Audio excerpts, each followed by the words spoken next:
Okay, hello everyone. Now we are going to deal with another topic of the same chapter, your nervous system.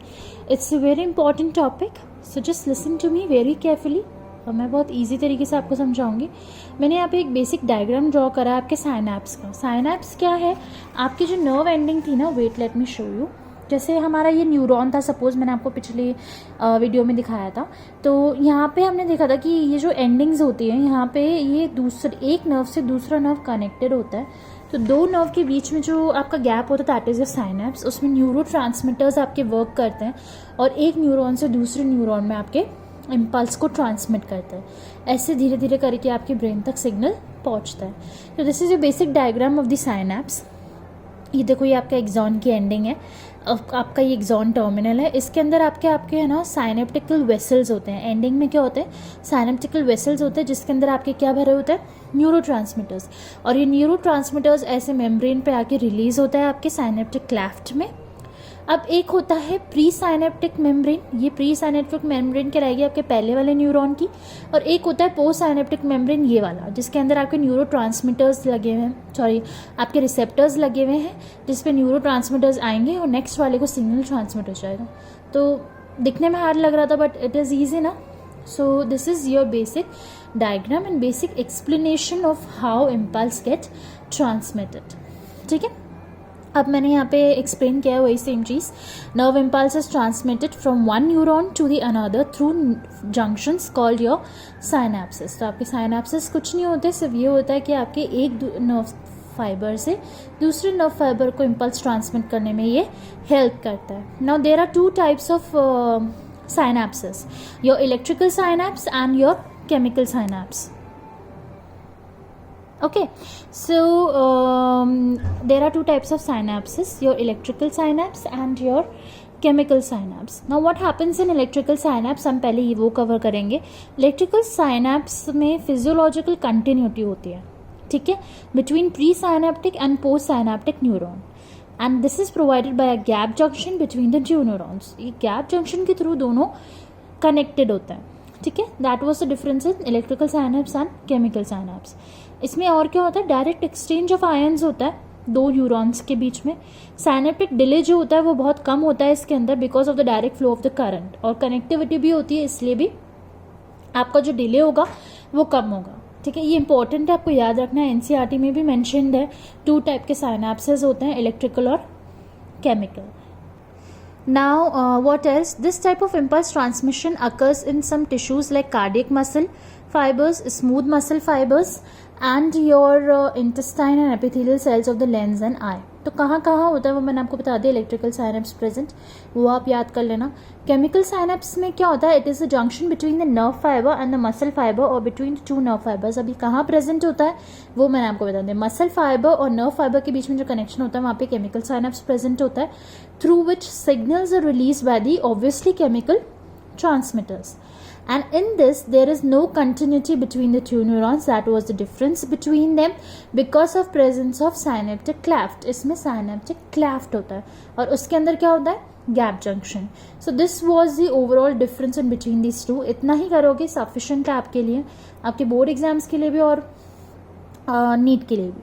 Okay, अब हम important topic करेंगे, generation and conduction of nerve impulse. बहुत easy topic है, मैं आपको easily समझाऊंगी कैसे होता है, आप इम्पल्स जनरेट कैसे होता है. तो इम्पल्स जनरेट मेम्ब्रेन पोटेंशियल की वजह से होता है. और पोटेंशियल कब डेवलप होता है? जब आपके साइंस डिफरेंट होंगे, मतलब बाहर साइन डिफरेंट होगा, या तो नेगेटिव या पॉजिटिव, और अंदर भी नेगेटिव या पॉजिटिव. तो या तो बाहर पॉजिटिव होगा तो अंदर नेगेटिव होगा, अंदर पॉजिटिव होगा तो बाहर नेगेटिव होगा, तब जाके आपके कोई चीज़ अंदर से बाहर, बाहर से अंदर ऐसे इम्पल्स ट्रांसमिट हो सकते हैं. So what happens? Neurons are excitable cells because the membranes are in polarized state. Polarized state कब होती है? जब चार्ज आ जाता है.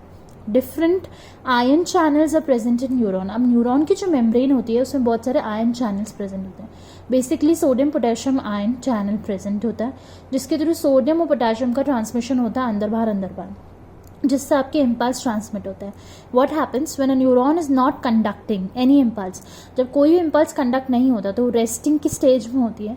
The axon membrane is more permeable to potassium ions. उस केस में पोटेशियम आयंस के लिए ज़्यादा परमिएबल होती है आपकी membrane and nearly impermeable to sodium ions. ठीक है, रेस्ट की स्टेज में क्या होता है, पोटेशियम आयंस के लिए ज़्यादा परमिएबल होती है और इम्परमिएबल होती है सोडियम आयंस के लिए. ठीक है, अब हम देखेंगे कि जब रेस्ट स्टेज में तो तब क्या होता है. Axoplasm inside the axon contains high concentration of potassium. अब पोटेशियम के लिए ज़्यादा परमिएबल थी तो ऑब्वियसली अंदर आपके पोटेशियम आयन ज़्यादा होंगे. And negatively charge proteins and low concentration of sodium ions. General सी बात है. तो in contrast happens outside. Outside इसका अपोजिट होगा obviously. These ionic gradients across the membrane are maintained by active transport ions by your sodium potassium pump. अब आपके sodium potassium pump की वजह से ऐसा होता है. अब सोडियम पोटेशियम पंप में हमेशा आप एक चीज़ याद रखोगे कि 2 पोटेशियम का ट्रांसफ़र होता है और 3 सोडियम का ट्रांसफ़र होता है हमेशा. Okay, what happens potassium pump में क्या होता है, इस ट्रांसपोर्ट से 3 सोडियम आउटवर्ड्स और 3 सोडियम हमेशा बाहर की तरफ जाएंगे और 2 पोटेशियम हमेशा अंदर आएंगे. ठीक है, तो आउटवर्ड आपका पॉजिटिव चार्ज हो जाता है ज़्यादा, तो ऑब्वियसली अंदर नेगेटिव चार्ज मानेंगे हम और इसको आप बोलते हो पोलराइज्ड स्टेट. इस कंडीशन में इम्पल्स ट्रांसमिट होते हैं. Electrical potential difference across the resting plasma membrane. Resting plasma membrane के दौरान कौन सा इलेक्ट्रिकल पोटेंशियल होता है, योर रेस्टिंग पोटेंशियल आप उसको बोलते हैं. अब एक चीज़ और समझ लो आपकी what happens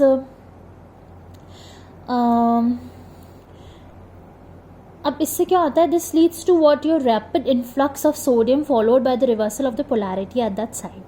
okay, and that is the outer surface of the membrane becomes negatively charged and the inner side becomes positively charged. अब जब वो भरता जाएगा तो obviously उसका उल्टा हो जाएगा थोड़ी देर बाद. Polarity of the membrane at the site is thus reversed and hence depolarized. Electrical potential difference across the plasma membrane now called as action potential. अब आप उसको क्या बोलोगे, action potential बोलोगे. मैं इसको यहाँ पे लिख देती हूँ and मैंने लिखा नहीं था उस टाइम, मेंशन नहीं किया था कि जब पोलराइजेशन हो जाता है, आपका पोलराइजेशन होगा थोड़ी देर बाद, तो आप उसको बोलोगे एक्शन पोटेंशियल. ओके, आप उसको क्या बोलोगे, action potential, which is the fact termed as nerve impulse. At sides immediately ahead the axon membrane has a positive charge on the outer surface and a negative charge on its inner surface. ये चीज़ मैंने आपको बताई थी. ठीक है, thus the impulse generated, okay, and the sequence is repeated thereafter and thereafter and thereafter. The rise in the stimulus induced permeability to sodium is extremely short-lived. It is quickly followed by a rise in permeability to potassium. Again फिर क्या होता है कि आपका ये जो sodium आता जा रहा है ये धीरे धीरे परमिएबिलिटी कम होती जाएगी. परमिएबिलिटी हमेशा पोटेशियम के लिए ही ज़्यादा रहेगी. Within a fraction of second potassium diffuses outside the membrane and restores the resting potential of the membrane at the site of the excitation and the fibre becomes once more responsive to the further stimulation. वापस से potassium बाहर जाता है, वापस से वही same चीज़ होती है, रेस्टिंग स्टेज में आता है, वापस से वो स्टिमुलस लेने के लिए आपका अब रिस्पॉन्सिव स्टेट में आ जाता है. Okay, so this was it. आपका नर्व इम्पल्सेस कैसे ट्रांसमिट होता है, सोडियम पोटेशियम आयन की वजह से होते हैं. हमेशा सोडियम बाहर जाएगा, पोटेशियम के लिए ज़्यादा परमेबल होती है, पोटेशियम अंदर आता है. ये जब ऐसा होता है तो वो पोलराइज स्टेट में आ जाता है, उसको आप एक्शन पोटेंशियल बोलते हो, नहीं तो रेस्टिंग पोटेंशियल होता है अगर वो रेस्ट की स्टेज में रहता है. तो ये ऐसे आपकी इम्पल्सेस जनरेट होती है. इन केस आपको कोई भी डाउट हो कमेंट बॉक्स में डाल देना, मैं आपको ज़रूर बताऊँगी. And guys, please subscribe to my channel, like my videos and share them as much as possible ताकि दूसरों को भी help हो सके. Thank you so much. In the next video we will cover the next topic.